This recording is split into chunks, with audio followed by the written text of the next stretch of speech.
ketika seorang disabilitas mendapatkan aksesibilitas, akomodasi layak, sebenarnya dia bukan lagi disabilitas kan?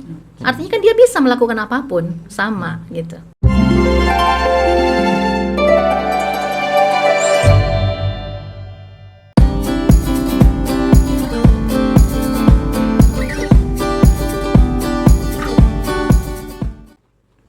Halo teman ngopi semua, kembali lagi di Ngopi, ngobrol bareng Yapi.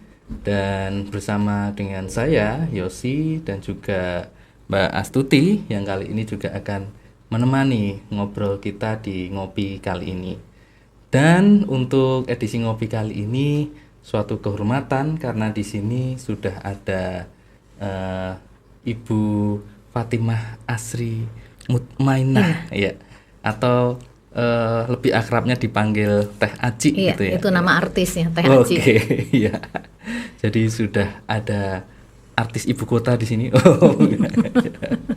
Jadi Teh Aci ini dari Komisi Nasional Disabilitas, ya, begitu.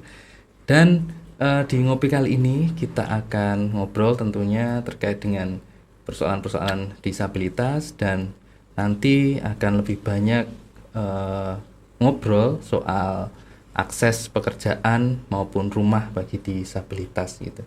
Juga tentunya tidak lupa nanti akan mungkin kita bahas juga, karena masih dalam rangkaian 16 hari anti kekerasan terhadap perempuan, mungkin nanti juga bisa dibahas 1-2 hal terkait dengan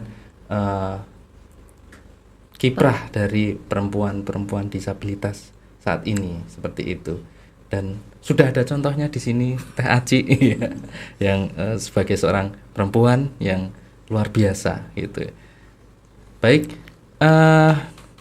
tadi sudah sedikit perkenalan gitu ya. Mungkin bisa dilanjutkan untuk perkenalannya gitu. Mungkin awal bisa masuk ke Komisi Nasional Disabilitas itu bagaimana, Teh Aci? Ya, selamat sore ya, teman-teman ngopi. Iya.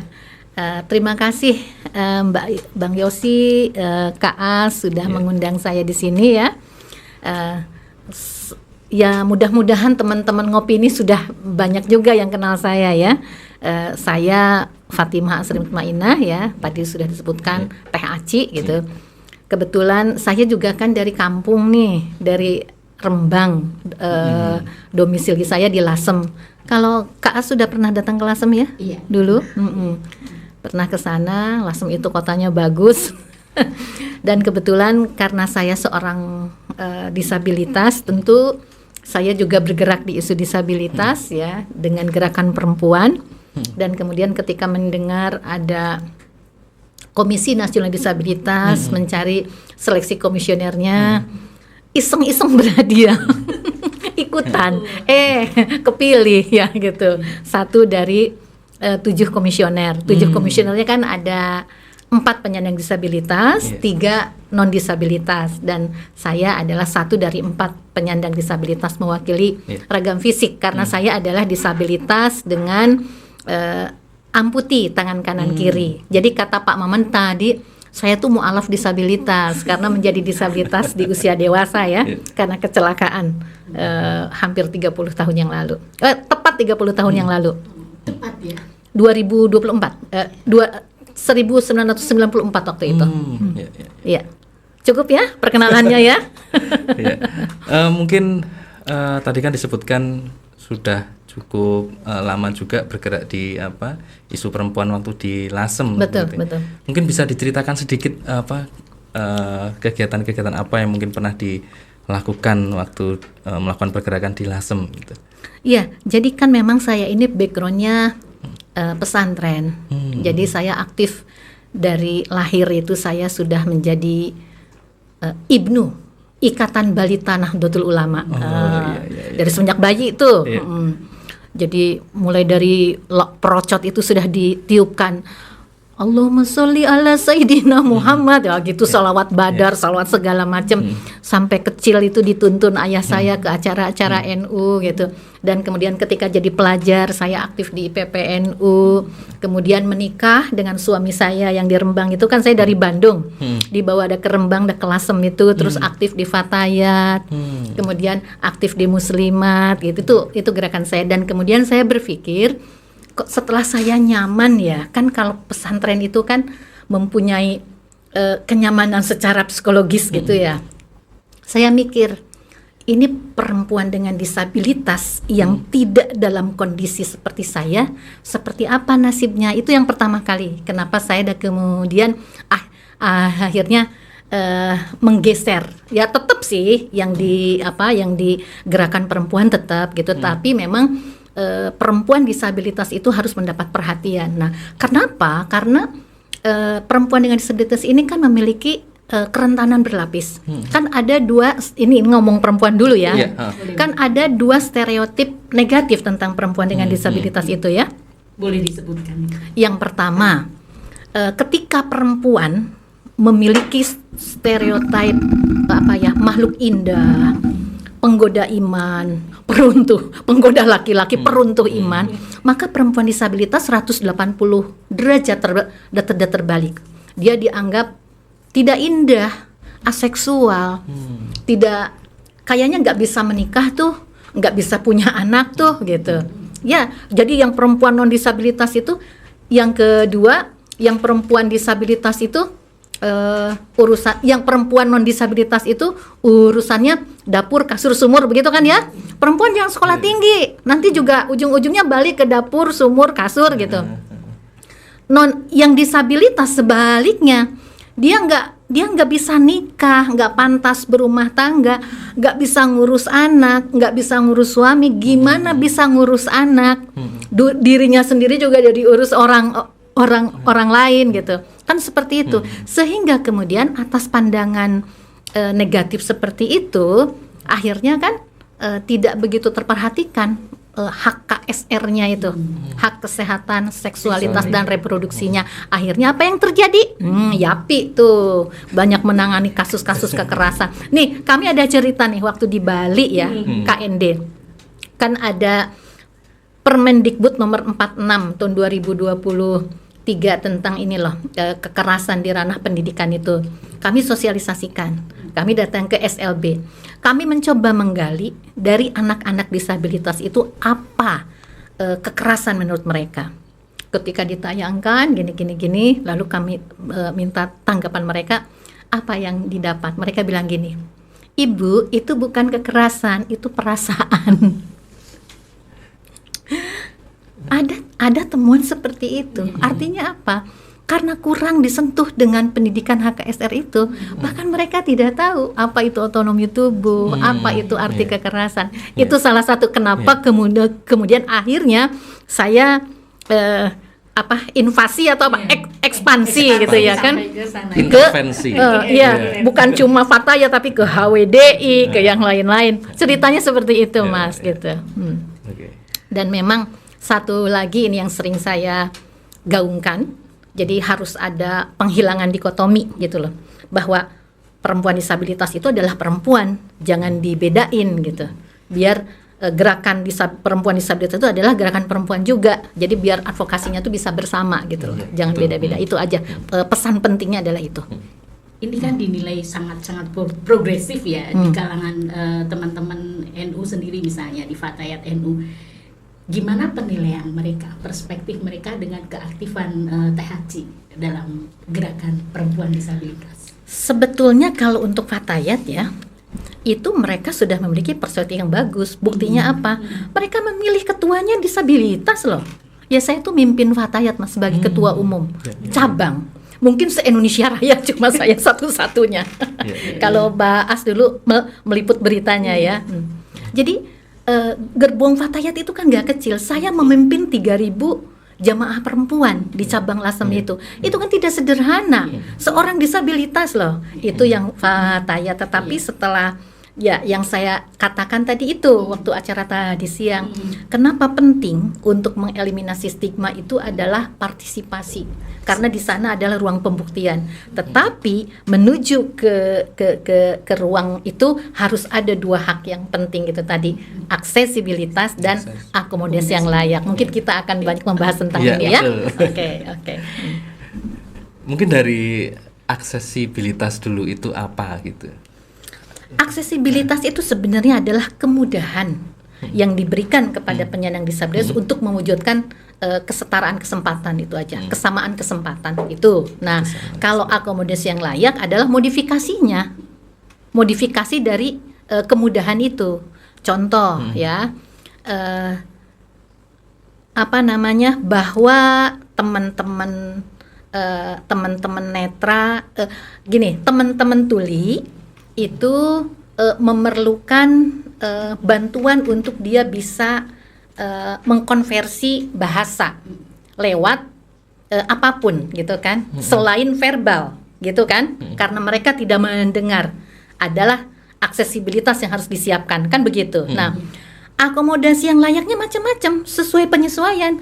Ada yang lewat bahasa isyarat, ada yang dia bisa gerak baca bibir, bahkan ada yang membaca desah nafas, bahkan ada yang pakai text to speech to text, seperti itu.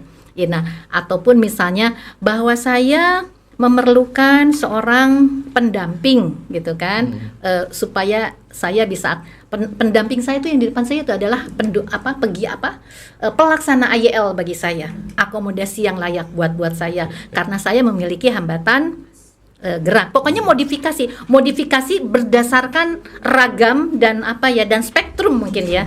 Jadi tidak semua yang harus difahami, tidak semua dukungan akomodasi yang layak itu harus sama. Netra misalnya harus sama tongkat gitu semuanya enggak. Berarti masing-masing individu kebutuhannya akan berbeda ya. Jadi modifikasi ataupun penyesuaian. Jadi bagaimana kunci itu. Ya, bagaimana penyandang disabilitas bisa menikmati gitu ya hak-hak pemenuhan haknya gitu. Jadi ketika seorang disabilitas mendapatkan aksesibilitas, akomodasi layak, sebenarnya dia bukan lagi disabilitas kan? Artinya kan dia bisa melakukan apapun sama gitu. Tidak lagi ada hambatan. Tidak lagi ada hambatan. Kan itu dua-duanya untuk mengeliminir hambatan. Iya. Berarti aksesibilitas itu terkait dengan mungkin kemudahan yang terkait dengan fisik seperti itu ya. Apa mungkin bangunan fisik atau bagaimana? Kan ada dua ya, ada aksesibilitas fisik, contohnya itu berkaitan dengan bangunan, dengan sanitasi, sarana prasarana gitu ya. Yang kedua aksesibilitas non fisik. Aksesibilitas non fisik itu penerimaan dari lingkungan. Itu yang non fisik. Nah, kalau bicara di lingkungan di dunia kerja misalnya, ya tidak cukup yang fisik saja. Lalu ekosistem lingkungan pekerjaannya seperti apa? Ya kan? Begitu. Berarti mesti dibangun gitu ya? Ya. Atau upaya apa yang kadang perusahaan merasa sudah mencukupi nih akses secara fisik itu, ada rem untuk kursi roda, kemudian juga ada misalnya braille gitu. Nah, saya masih agak kurang jelas soal yang non fisiknya seperti apa dan apa yang mesti dilakukan. Gitu. Iya. Ada beberapa kasus ya, ketika misalnya kita mendengar satu perusahaan telah mengklaim telah menerima lowongan penyandang disabilitas dan ada 20 yang bekerja di sana gitu ya. Oke, betul ya. Dan itu kita apresiasi. Pada perjalanannya 1, 2 berguguran. Berguguran gitu kan. Ternyata apa? Ketika kita pelajari anak skizofrenia, ceritanya dia mengalami kebingungan menjelang relapse ikan, terus dia bantu minum obat gitu. Ketika minum obat otomatis kan tidur. Orang mental itu kan dia butuh ruang tenang, ruang istirahat. Dia tertidur di gudang. Apa yang terjadi? Ditendang sama temannya. Ditendang, dibilang malas. Yang terjadi kan malah relapse-nya tambah dan kemudian tidak lanjut. Teman tuli juga sama, teman tuli itu karena dia tuli dibully segala macam. Ini adalah contoh-contoh bagaimana ekosistem inklusif itu tidak terbentuk di sana. Artinya bahwa satu perusahaan atau pemberi kerja itu harus menyiapkan semuanya.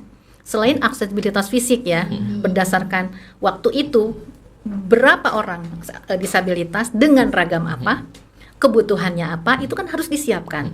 Setelah itu yang non disabilitasnya mereka harus difahamkan juga, akan datang nih teman-teman kamu dengan kebutuhan ini, dengan keunikan ini, dan kamu memiliki kewajiban untuk memberikan dukungan itu, karena itu amanat undang-undang.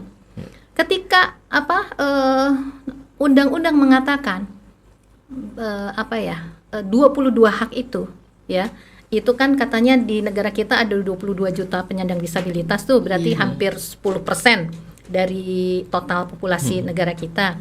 Maka Undang-Undang Nomor 8 2016 itu tidak bicara haknya yang 10%, tetapi juga bicara kewajiban yang 90% kan, untuk memberikan dukungan gitu. Kita ini kita ngobrol gini kan dalam rangka inklusivitas gitu kan. Nah ini loh inklusivitas ini, ada pemangku hak, ada pemangku kewajiban. Kalau tadi disebut ada 4 pilar itu kan, walaupun nomenklaturnya mengatakan pemerintah pusat, pemerintah daerah gitu kan, berkewajiban gini-gini, tapi ini negara, ini bicara tentang negara. 4 pilar ini kan harus terorkestra dengan baik gitu. Nah saya kira di ranah apapun, kalau ini memang terorkestra dengan baik itu ya sudah, maksudnya mudah gitu loh untuk memunculkan sebuah inklusivitas. Terus tadi kan disinggung sedikit tentang akses pekerjaan bagi teman-teman di disabilitas di tempat kerja. Ada cerita tadi disabilitas skizofrenia yang masih. Nah sampai hari ini tuh yang jadi sering pertanyaan bagi teman-teman itu, syaratnya dulu masih mencantumkan sehat secara jasmani dan rohani, itu gimana itu? Iya, kan? Iya ini yang kita kita advokasi terus ya. Memang semuanya berangkat dari terminologi dulu gitu. Terminologi penyandang disabilitas itu apa? Ya mungkin bisa disampaikan ya dari sini ya, bahwa memang disabilitas itu kan ada 2 hambatan. Hambatan individual ya, baik fisik, sensorik, mental, intelektual. Yang dari hambatan ini melahirkan hambatan yang kedua, yaitu hambatan sosial yang datang dari lingkungannya. Sebenarnya kemudian ketika hambatan sosial ini bisa ketika supporting system ini ya bukan lagi sebuah hambatan, itu tuh kan bisa mengeliminir hambatan individualnya, termasuk bagaimana pemahaman tentang sakit sehat jasmani dan rohani. Ini kan kembali lagi kepada paradigma yang lalu gitu loh, yang mengatakan bahwa disabilitas itu sakit. Padahal kan sudah berubah. Kita kan sudah pendekatannya sudah right, sudah hak asasi manusia. Kita bukan lagi sakit. Jadi kalau ada sehat jasmani dan rohani, tapi disabilitas itu ya berhak mendapatkan sehat jasmani dan rohani. Difahami bahwa itu adalah hambatan, bukan sebuah kesakitan gitu loh. Itu adalah hambatan walaupun mental seperti itu. Jadi pernah ada kasus gitu teman skizofrenia yang dia sudah bekerja, padahal dia membutuhkan setiap bulan itu harus kontrol obat, betul. Nah itu kadang tidak diberi izin gitu. Ada hal seperti itu, mungkin sosialisasi atau edukasi ke perusahaan yang dibutuhkan. Ini bulan ini saja Kak Ende ngurusin 2 kasus yang diberhentikan karena hambatan mental. Ada 2 yang diberhentikan dari pekerjaannya. Masih ketemu. PR-nya masih banyak, diskriminasi seperti itu ya. Dan di setiap daerah itu kan pasti ada ULD ya, unit layanan disabilitas. Betul. Nah itu perannya sendiri seperti apa sebenarnya? Jadi kan itu memang mandat undang-undang ya, mandat undang-undang, dan pelaksananya itu adalah pemerintah daerah kan gitu. Nah ULD itu sendiri sebenarnya menjembatani antara penerima kerja, dalam hal ini penyandang disabilitas dan pemberi kerja. Tugasnya ya berdasarkan mandat undang-undang saja gitu. Kepada pemberi kerja mereka sebenarnya bisa edukasi gitu kan, memastikan bahwa setiap institusi pekerjaan itu harus menyiapkan aksesibilitas, misalnya macam-macam kepada calon pemberi kerja, dia memberikan peningkatan kapasitas.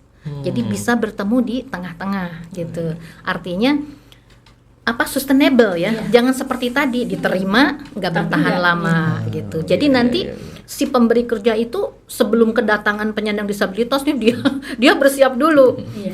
Yang terutama yang non fisiknya itu. Iya kan? Jadi sampai kepada satpamnya juga diberi mulai dari depan, mulai dari tempat parkir. Itu harus.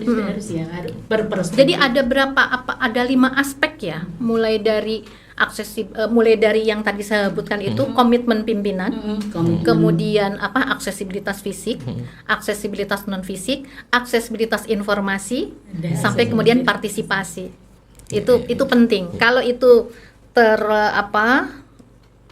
terlaksana dengan baik, itu ya mudah gitu ya, mudah tercipta ekosistem inklusif itu mudah tercipta. Berarti seharusnya antara penerima kerja dengan ULD ini itu apakah seharusnya diwajibkan untuk ada semisal MOU atau apa gitu dengan ULD gitu atau bagaimana?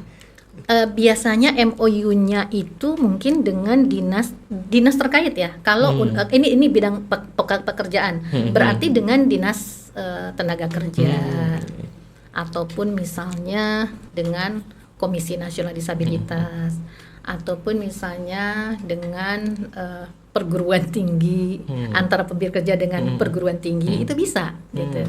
Terkait pokoknya bagaimana demi inklusivitas itu tadi. Itu pun sama nanti ketika tentang persiapan tenaga kerjanya itu bisa juga itu ULD itu nanti dengan Basnas kah, dengan CSR-nya perusahaan-perusahaan kah gitu, dengan dinas yang lain yang terkait, misalnya Indakopnya gitu, macam-macam bisa. Pokoknya kolaborasi ya menjadi kunci ya. Itu yang tentang ULD. Dan selama ini kalau ULD di perguruan tinggi bagaimana pelaksanaannya mereka terkait mengakomodasi mahasiswa difabel gitu? Perguruan tinggi itu kami sudah ber-MOU dari 100 lebih perguruan tinggi dari 4.600 perguruan tinggi yang ada di negara kita, dan ULD itu adalah mandat undang-undang sampai kemudian kepada Permendikbud nomor 48 tahun 2024 apa 2023 ya, saya lupa ya. Dan itu kita pantau terus, Mbak, gitu.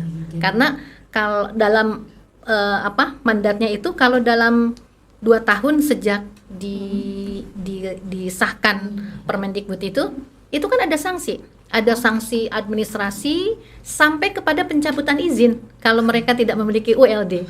Jadi akhirnya walaupun misalnya belum didatangi KND lah itu mereka udah tahu itu. jadi banyak nyari-nyari kita gitu, bertanya sebenarnya harus seperti apa, karena kan ya itu tadi pemahaman informasinya tuh kan terbatas. Isu difabel itu kan dianggap kayak isu baru atau pengarus utamaan itu. Jadi nggak tahu apa ya kira-kira harus disiapin ya, bagaimana ya gitu. Mereka tidak tahu gitu. Seperti berarti itu. Kira-kira apa yang dibutuhkan oleh mereka sebenarnya pihak perguruan tinggi? Sebenarnya sih kalau menurut saya ya itu nekat aja dulu. Menurut saya. Karena gini. Kalau mengatakan kami belum siap menerima karena kami belum siap, nggak akan pernah siap. Tetapi kalau orangnya ada, akhirnya kan harus ada gitu. Mau nggak mau harus ada gitu. Kalau menurut saya gitu, saya selalu ngomong gitu, terima aja dulu, nekat aja dulu gitu. Misalnya gini, untuk kursi roda nih, mahasiswa tingkat awal itu di lantai 3 gitu kan. Karena ada penyandang disabilitas roda, pindahin ke lantai 1 karena nggak ada lift, seperti itu. Ini kan sebenarnya paradigma berpikir saja kan, gitu. Ya karena ada masa kemudian dia harus nggak ikut pelajaran, nggak ikut mata kuliah karena tidak bisa akses lantai 3 gitu. Apa mau digendong tiap hari? Yang tadi saya katakan banyak kasus terjadi pelecehan sosial, seksual gara-gara gendong-gendong itu, gundang-gendong itu, gitu. Kemudian pertanyaannya adalah tadi akses teman-teman untuk ke pekerjaan, apakah itu sudah sesuai dengan apa yang menjadi amanat Undang-Undang Nomor 8 Tahun 2016 selama ini yang Teh Aci lihat gitu? Ya, saya tadi katakan inklusivitas itu kan proses.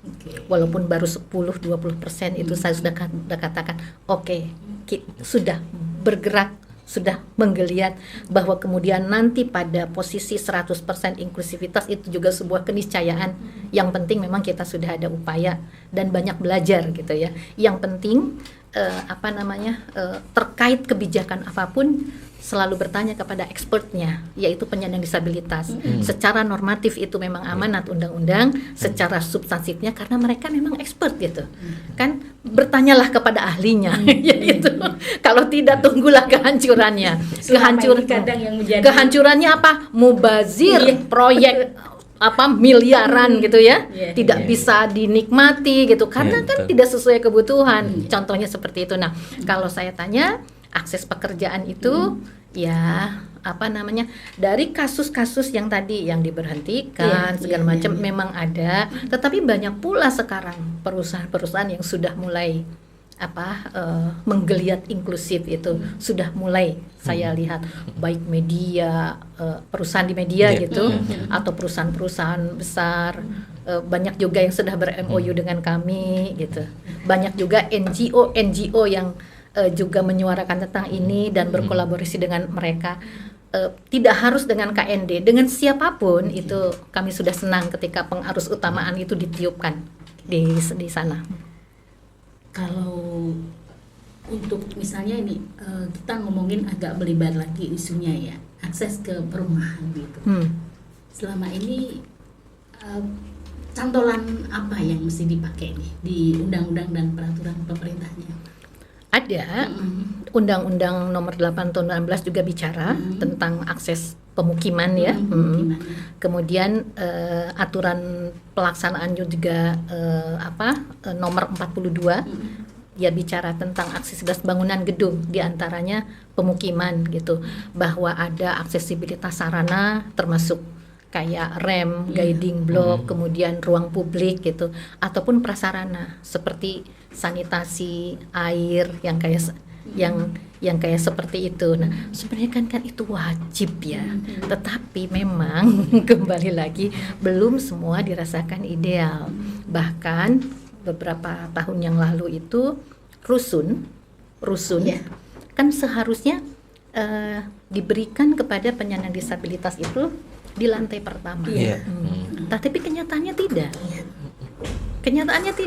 Teman-teman pakai kruk harus naik ke tingkat 2, tingkat 3. Nah, satu lagi yang harus kita pertanyakan ini, awareness masyarakat itu loh. Ya, paham bahwa ada yang harus naik ke tingkat 2, tingkat 3 itu di mana gitu. Enggak peduli, mereka tetap memilih di lantai pertama gitu. Jadi persis kayak yang Yapi alami. Yapi mendampingi seorang korban kekerasan KDRT gitu. Kemudian dia mengalami, kemudian menjadi seorang difabel mu'alaf tadi ya. Kemudian kita menjaringkan ke dinas permukiman sehingga mudah untuk mengakses rusunawa dan dia dapat ke lantai pertama. Nah, punya cerita ini si mbaknya ini merasa diirikan oleh para tetangga karena kamu masih muda, tapi kenapa kamu tinggal di lantai 1, aku yang sudah tua di lantai. Disabilitasnya apa? Fisik. Jadi dia mengalami luka bakar, bekas-bekas lukanya itu di tangan itu sehingga menjadikan lumpuh gitu. 90% gitu. Yapi setelah selama mendampingi juga kemudian mengakseskan itu dan alhamdulillah dapat itu. Cuman kemarin mendengar curhatnya gitu. Mungkin saya bilang, mungkin tetanggamu nggak tahu kalau kamu difabel, saya bilang gitu. Kamu belum membuka diri gitu. Ya ada sebagian yang tahu, ada yang sebagian gitu. Ya itu ya. Ada juga lagi dulu pernah ketemu rusunawa, dia pakai krek itu lantai 3 juga. Wah, lah daripada nggak dapat dia bilang gitu.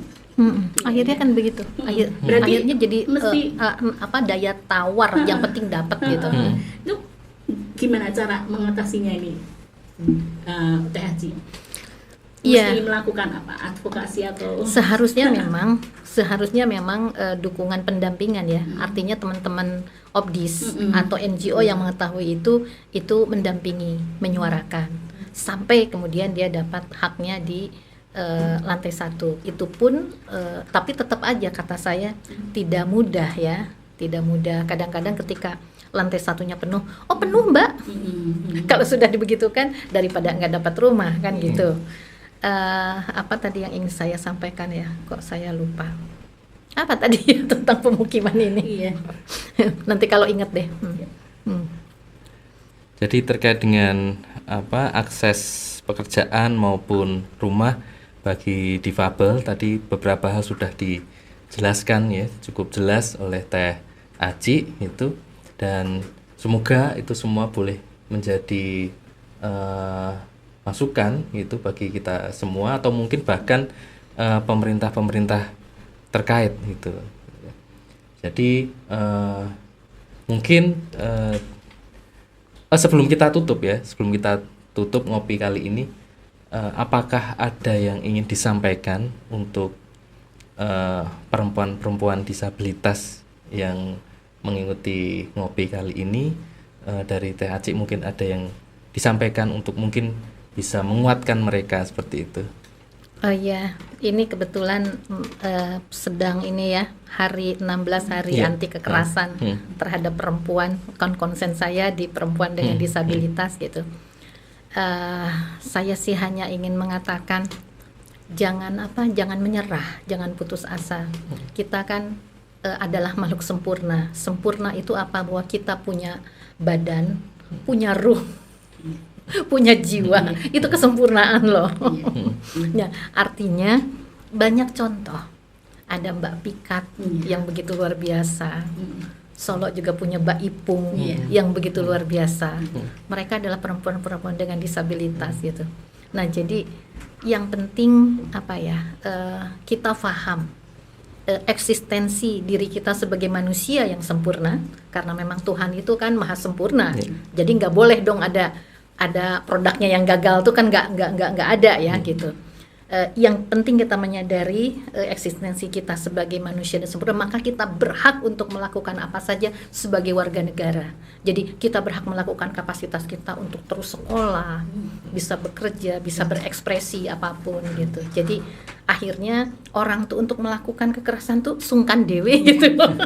Kan ya toh beda toh dengan yang kan dia pun kayaknya ini gampang deh gitu. Iya, jadi gitu. Tunjukkan saja bahwa kita berdaya gitu. Ketika berdaya kan stigma disabilitas bisa luntur ya gitu. Ketika kita berdaya. Itu aja. Oke, terima kasih banyak Teh Haji sudah menjadi teman ngobrol kita kali ini. Makasih banyak loh ya. Maaf kalau ada yang kurang berkenan. Maaf. Terima kasih juga untuk teman ngopi semuanya, dan tentunya sampai jumpa lagi di ngopi yang selanjutnya. Sampai jumpa. Sampai jumpa.